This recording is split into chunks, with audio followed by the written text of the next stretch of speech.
ऑगस्टमध्ये राज्य शासनाच्या अनास्थेमुळे मुंबईतील आणखी एक मराठी शाळा बंद पडण्याच्या मार्गावर आहे। भांडूपच्या खिंडीपाडा परिसरामध्ये 1971 साली सुरू झालेली मुंबई महापालिकेची मूळ मराठी शाळा आधीच बंद झाली आहे। तिथल्या विद्यार्थ्यांना 3 किलोमीटर दूर असलेल्या महापालिकेच्या शाळेमध्ये पाठवण्यात आलंय। त्यामुळे स्थानिक नागरिकांनी नाराजी व्यक्त केली आहे। खिंडीपाड्यातल्या महापालिकेच्या मराठी शाळेत 100 पेक्षा जास्त विद्यार्थी होते, पण या शाळेची इमारत धोकादायक झाली आहे। पण त्या इमारतीच्या दुरुस्तीसाठी जिल्हाधिकाऱ्यांची परवानगी मिळत नसल्याचं कारण देऊन बीएमसी एका खासगी जागेमध्ये काही दिवस शाळा भरवण्यात आली। तिथून ही शाळा आता तुळशीपाडा या ठिकाणी स्थलांतरित करण्यात आली आहे।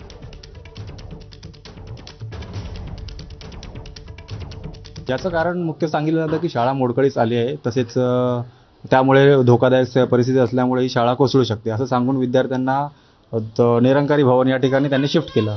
परंतु शिफ्ट केल्यानंतर अचानक त्यांनी असं सांगितलं की इकडे उघड्यावरती शाळा घेता येणार नाही व त्या मुलांना तिकडे तुळशीपाडा शिफ्ट केलं। या विभागाला तर एवढी गरज आहे ना साहेब की शाळा चालू झाली पाहिजे, कारण की इथून जर तुम्ही वरती गेलात तर आदिवासी एरिया आहे तो पलसवाडा बोलला जातो।